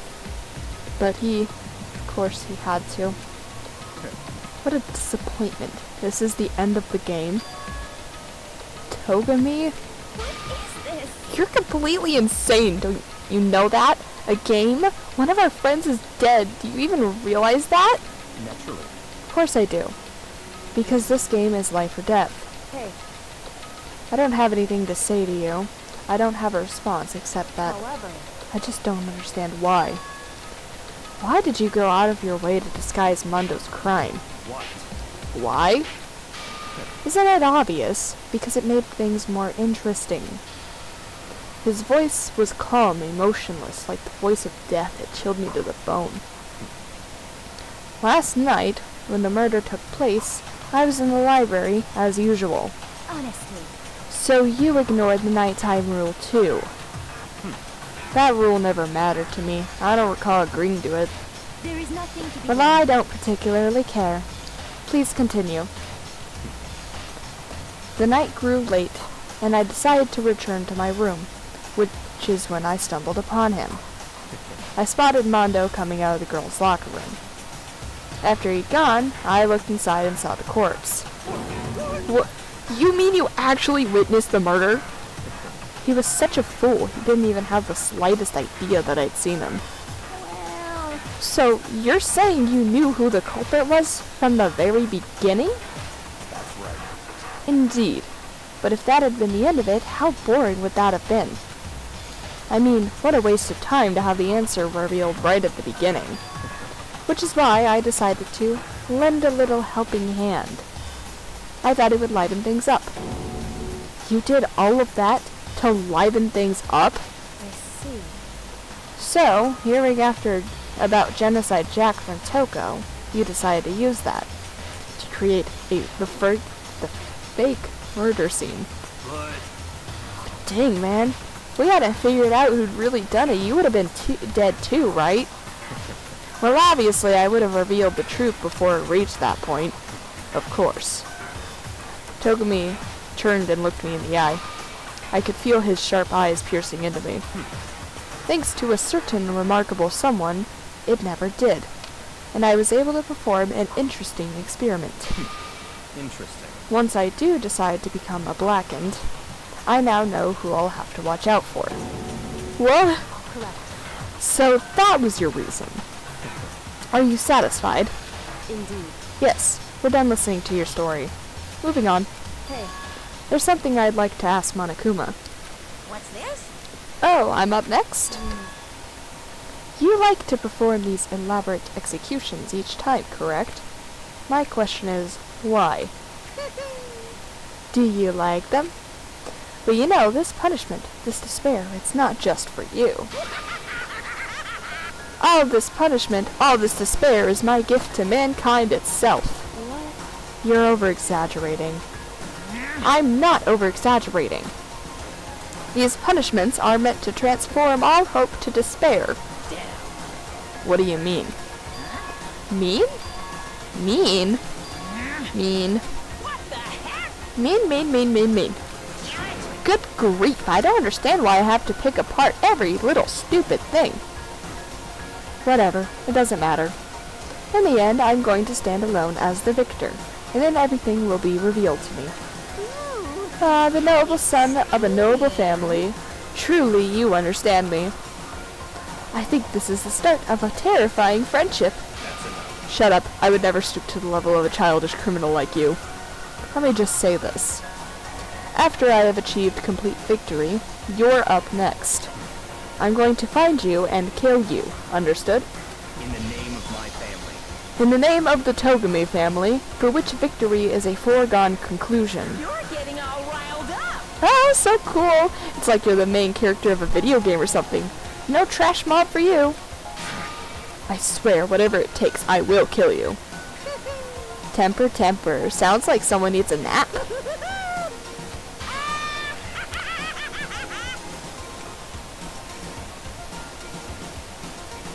Monokuma's laughter pealed across the courtroom, and the curtain closed on the chase of Chihiro and Mondo. But I knew that wasn't the end. The killing game would still continue, because the mastermind wouldn't let it end. For those of us who were still alive, our worst fear and despair kept on multiplying. It was the kind of despair that felt like a blind puppy in hell had more of a future than us. All of our courage, our effort, our friendship, felt like it amounted to nothing at all. It was the worst kind of despair.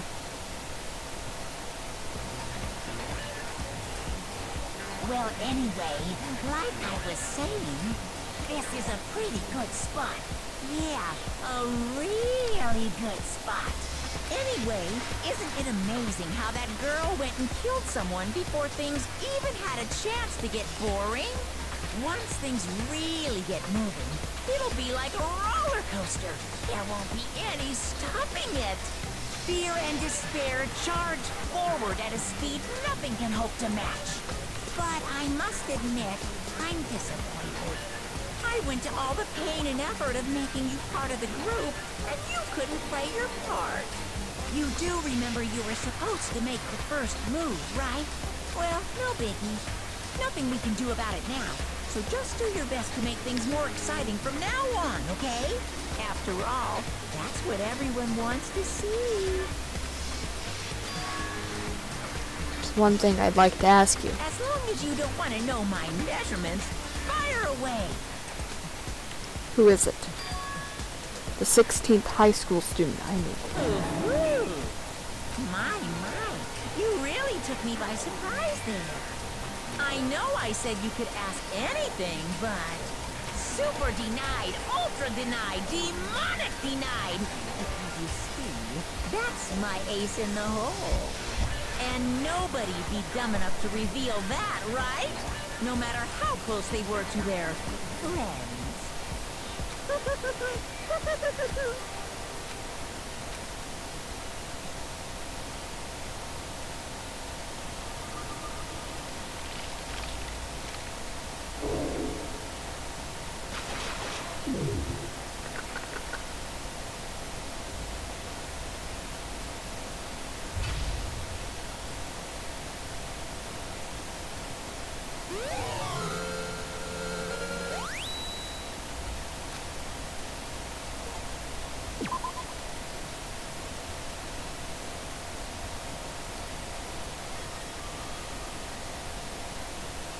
Alright, well, I suppose that's it for this stream. Thanks for joining me, and goodbye.